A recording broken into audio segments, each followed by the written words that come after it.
Il ne mâche pas ses mots à propos de son Audi Q4 40 e-tron, donc la version électrique d'entrée de gamme. Alors, vu le titre, j'espère que l'interview est salée. Parce que là, il a l'air très énervé, le monsieur. Donc, batterie de 82 brut, 77 utile, chargeur embarqué de 11 kW, courant alternatif, 135 kW, borne courant continu. Le tarif, entrée de gamme, 50 900 €. Sur le site du constructeur, l'engin repose sur des jantes à 19 pouces à 5 bras, apparaît dans une teinte gris galet. Benoît, donc, a préféré le bleu geyser métallisé, alors facturé 800 € de plus. À bord, les passagers prennent place sur des sièges en tissu noir. Au-dessus d'eux, le ciel du pavillon gris acier. Derrière le volant, multifonction, en cuir double branche, instrumentation, bénéficie d'un affichage numérique. Bon, écoutez, on s'en fout un peu de l'équipement. Moi, j'ai envie de lire directement ce qu'il nous dit, en italique, donc. Les loyers mensuels de l'ALD ne devraient pas dépasser les 500 €. Nous avons bénéficié d'une remise importante commerciale. Après déduction du bonus gouvernemental, l'apport a été limité à 2800 €. En option, nous avons retenu, en plus de la peinture métallisée, le régulateur de vitesse adaptatif, le vitrage acoustique latéral avant et le pack confort pour bénéficier des rétros rabattables électriquement et du réglage des lombaires. Selon la brochure, les éléments proposés respectivement 1140, 140 et 980 € donc sont proposés sur Audi e-tron Q4 40. Pour lui, Tesla est incontournable. J'aurais choisi le modèle 3 en remplacement de la Mercedes Classe B de 2014.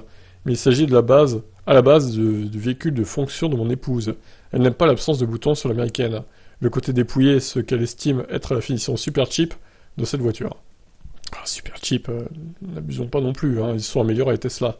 Tout comme moi, elle est pourtant assez geek, avec un vécu informatique pour un spécialiste de la finance, et parmi les premiers à avoir acheté un iPhone en 2008. Oh là là, incroyable. Le grand écran à l'intérieur de la Model 3, oui, mais elle attend davantage de choses à bord. Il a écarté la Mercedes EQA, pas abouti avec une batterie mal dimensionnée. EQB pas disponible comme nous l'avons signé le bon de commande. EQC hors de prix, Volvo XC40 fabriqué en Chine. Ah, c'est juste ça l'excuse du Volvo, fabriqué en Chine.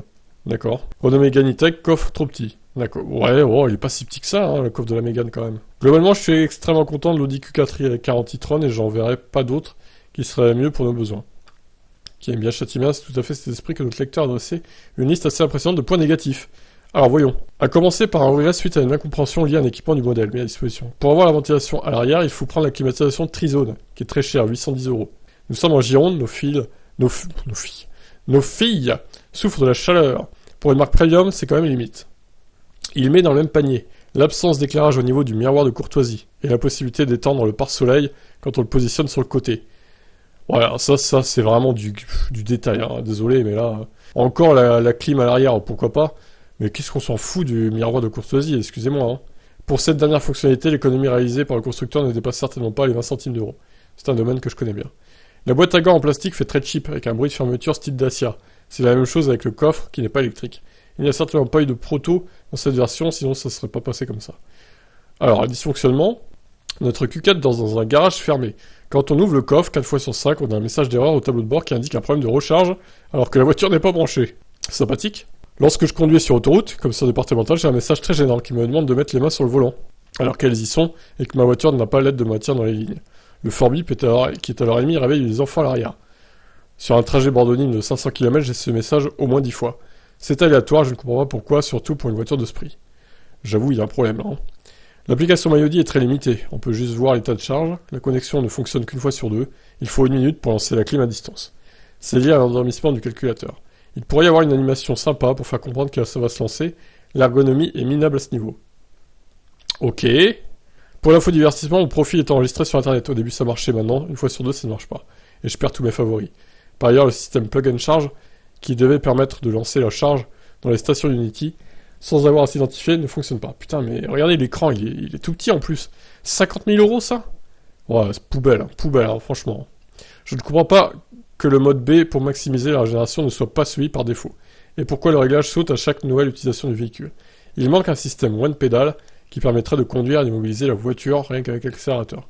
Il n'y a pas de GPS, il faut donc qu'un acheteur potentiel sache qu'il ne dispose pas d'un précautionnement de la batterie en hiver, en relation avec la sélection d'une borne sur le navigateur. Mais génial, mais pourquoi t'as acheté ça en fait, Benoît ? Je te pose la question, réponds-moi en commentaire si t'es là, parce que là, vu tout ce qu'il liste de négatif, désolé, mais j'ai l'impression que tu regrettes là. L'Audi Q4 est un gros véhicule, pas facile à garer, la visibilité n'est pas bonne. Mais on n'a pas de caméra 360 degrés, quant au radar, il détecte avec un gros bip les angles verticaux, même très bas des bateaux. Alors, il n'y a pas que du négatif, heureusement. Putain, c'est long ça encore.